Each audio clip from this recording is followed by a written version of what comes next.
A gated community in Mesa, Arizona. The quiet hum of suburban life is interrupted only by the occasional chirp of a sprinkler system. Behind the beige stucco walls of a two-story house, a scene of unspeakable horror waits to be discovered. The house is eerily silent, save for the faint buzzing of flies near the closed master bedroom door. The air inside is heavy, thick with an odor that doesn't belong in a home so pristine. It is a scent that clings to the walls, saturates the carpets, a smell that makes the stomach churn before the mind even fully registers its meaning. The front door swings open. A group of concerned friends step inside hesitantly. They were supposed to see him days ago, supposed to hear from him. But the calls went unanswered, the texts ignored. Travis Alexander was never the kind of man to vanish without a word. He was reliable, ambitious, always connected. The absence of his voice had started as an inconvenience, then grew into a quiet worry, and now, standing in his dimly lit hallway, that worry had hardened into something close to fear. They stepped deeper into the house. His car is still in the driveway, his keys on the counter. The faint glow of a digital alarm clock flashes the wrong time. The air conditioning hums, but it does little to erase the suffocating atmosphere inside. They call his name. No response. One of them pushes open the door to his bedroom. The first thing they notice is the bed, unmade, sheets twisted, pillows askew. A water glass sits on the nightstand, half drunk. A charger cord dangles uselessly from the wall. Everything is in place, yet everything feels wrong. Then the smell intensifies. They follow it to the bathroom. The tiles are smooth, reflecting the dim overhead light, but the scene is anything but ordinary. A streak of something dark trails across the floor, leading toward the shower. Then they see him. The silence that follows is absolute, the kind of silence that presses against the ears, making everything else feel distant. Then a gasp, a step back. Someone fumbles for their phone, their hands shaking too hard to press the numbers correctly the first time. A 911 call is placed. The dispatcher's voice is calm, steady, but the words coming from the other end of the line are anything but. Frantic breaths, shocked stammers. The details come in pieces. There's a body, it's in the shower. There's hemoglobin, so much hemoglobin. The weight of the discovery settles over them like a suffocating fog. The smell, the stillness, the sheer finality of what they are seeing. This isn't just a man who failed to return phone calls. This is something much worse. Sirens cut through the night, the blue and red lights casting shifting shadows along the walls. The quiet neighborhood watches as uniformed officers step inside, their faces grim, their radios crackling softly as they call for backup. A detective arrives minutes later. He steps inside, breathes in sharply. The details are already being relayed to him. Male victim, late 20s, apparent wounds, decomposition advanced. But nothing can truly prepare someone for the reality of seeing it up close. He follows the trail, past the overturned bottle of cologne on the counter, past the damp towel crumpled near the sink. He stops at the shower. His eyes lock onto the figure inside. Travis Alexander. Young, promising, now still. The detective's gaze moves slowly, methodically, taking in everything. The position of the body, the surroundings, the telltale signs that this was not an accident. The bathroom is large, but at this moment, it feels impossibly small, the walls closing in as the weight of the scene settles over everyone present. Something catches his eye, a camera lying near the washing machine, out of place, almost hidden. He makes a note of it. Back outside, the street is lined with flashing lights. Neighbors gather in small clusters, their faces illuminated by the rotating red and blue. Whispers spread. Speculation begins. Who could have done this? Why? And more chillingly, was the person responsible already watching from the crowd? In the driveway, a car sits motionless. A layer of dust coats its surface, suggesting it hasn't moved in days. Officers make a note of the vehicle. A neighbor steps forward, hesitant, arms crossed tightly over their chest. They recall seeing movement near the house earlier that week. A woman, slim, blonde, unfamiliar. She had knocked on the door, disappeared inside, and never re-emerged. At the time, it hadn't seemed unusual. Travis was a social man, always welcoming people in. But now everything felt different. Inside, crime scene technicians begin their work. Cameras flash, gloves snap into place. Every object is cataloged, every detail scrutinized. A bottle of cleaning solution sits beneath the sink. A small stain, hastily scrubbed, remains visible near the doorframe. In the hallway, a single drop of something dark mars the pristine white carpet. It had been overlooked at first, dismissed as a spill, but now it is a thread in a tapestry of unanswered questions. The detective's radio crackles. Another officer, posted near the bedroom, has found something. A phone, tucked away in the sheets of the unmade bed. Its screen is shattered, as though it had been thrown. Further in, another discovery, an answering machine with unheard messages. One of the officers presses play. The first message is casual, friendly, a male voice asking about plans for the weekend. The second is more urgent, a woman's voice, hesitant, asking if Travis is okay. Then the final message, a soft, breathy tone. Travis, I just want to talk. The voice lingers in the air, even after the recording clicks off. The detective exhales slowly. A suspect is beginning to take shape. But why? Why would anyone want Travis Alexander dead? The investigation is only beginning. And the truth? It will be more twisted than anyone could have imagined. The scene inside Travis Alexander's home was no longer just a crime scene. It was a puzzle, each detail a potential piece of the truth. Detectives worked methodically, moving between the bedroom, hallway, and master bathroom, taking in the forensic details that might reveal what had happened in the last moments of his life. The first noticeable element, the sheer brutality of the attack. This wasn't a simple break-in or an accidental death. It was personal. The excessive nature of the wounds, the confined location of the crime, and the way his body was left in the shower. This suggested deep emotion, rage, or something even more sinister. The camera near the washing machine was the first major clue. Investigators bagged it carefully, knowing that if the camera had been used recently, it might contain images from the last moments of Travis's life. It was a small, silver digital Canon camera, the kind used for casual photography, vacations, or memories worth preserving.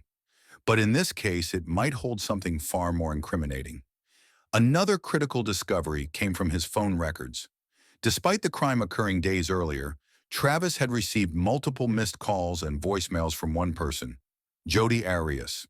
Her name wasn't unfamiliar to his friends. In fact, it was the first name that had come to their minds the moment they realized something was wrong. A beautiful, blonde, soft-spoken woman, Jodi Arias had once been Travis's girlfriend.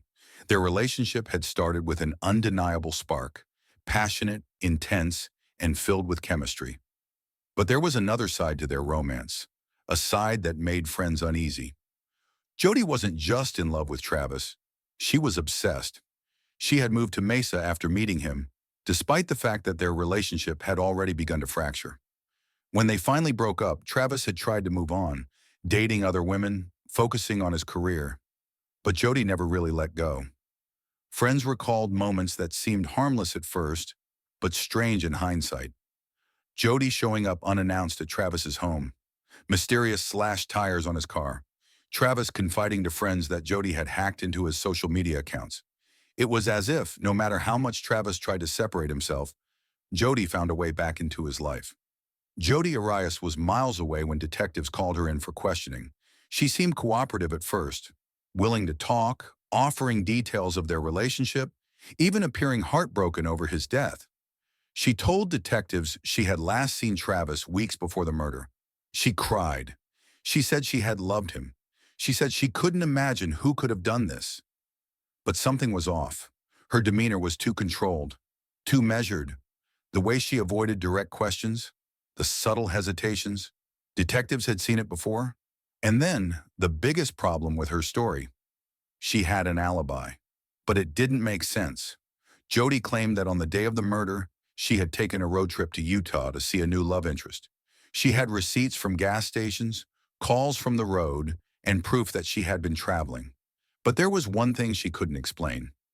Why did her phone mysteriously turn off for several crucial hours on the exact day of the murder? Why were there no charges on her credit card in Arizona, despite the fact that she would have had to stop for gas if she had traveled that far? And most disturbing of all, why had Travis's friends immediately suspected her before they even knew the details of the crime? While detectives questioned Jodi, crime scene investigators were pulling the most critical piece of evidence yet. They had managed to retrieve deleted images from the camera found in the washing machine. At first, the photos were innocent. Travis, alive, smiling, lying on the bed, his face relaxed. Then the time-stamped images shifted. The next photo showed Travis in the shower, his back turned, water running down his shoulders.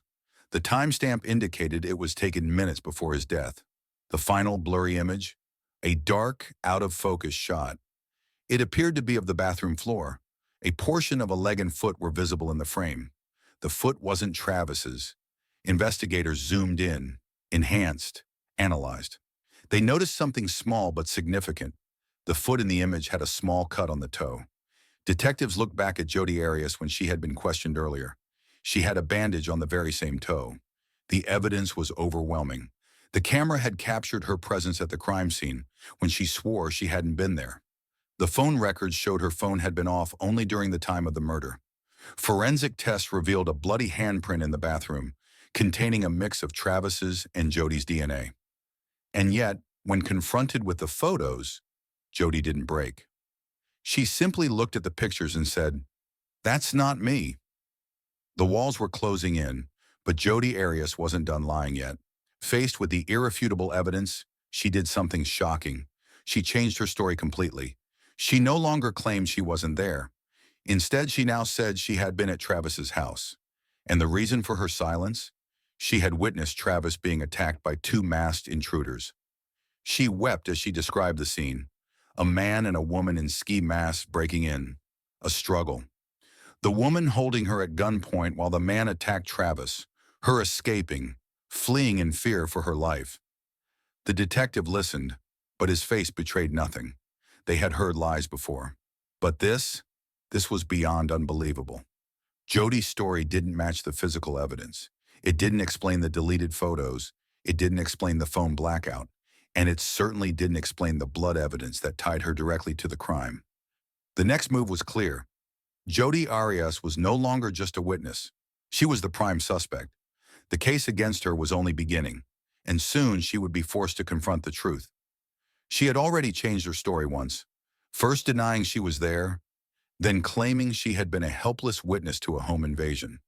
But detectives weren't buying it, not when forensic evidence placed her at the crime scene, not when her blood mixed with Travis's had been found on the bathroom floor, not when the camera recovered from the washing machine contained time-stamped images of her and Travis together, mere moments before he was killed. And yet, Jodi Arias refused to crack. Her voice remained calm, her expressions composed. She cried at the right moments, gasped at the accusations, shook her head when confronted with facts that didn't align with her version of events. But the truth was catching up. Detectives had been playing their cards carefully, waiting for the right moment to push her into a corner. They slid a set of printed photographs across the table toward her. One by one, the images revealed themselves. Travis in the shower, smiling, unaware of what was about to happen. The next image, water running down his shoulders, time-stamped just minutes before his death.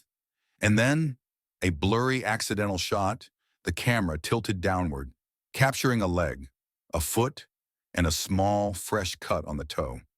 The same toe Jodi had bandaged when she arrived for questioning. She swallowed, her fingers tightening around the hem of her sleeve. The room held its breath. Then finally her voice, soft, almost hesitant. "Okay," she said. "I was there." For the third time, Jodi changed her story. Now she admitted to being at Travis's house on the night of the murder. She admitted they had been together, taking pictures, enjoying each other's company. But then, the shift. According to Jodi, something snapped in Travis that night. She described an altercation, a violent argument, Travis turning aggressive. She painted herself as the victim, trapped, afraid for her life. "He lunged at me," she said, her voice trembling. She claimed she acted in self-defense, that the night had gone horribly, irreversibly wrong. She didn't deny killing him. She reframed it.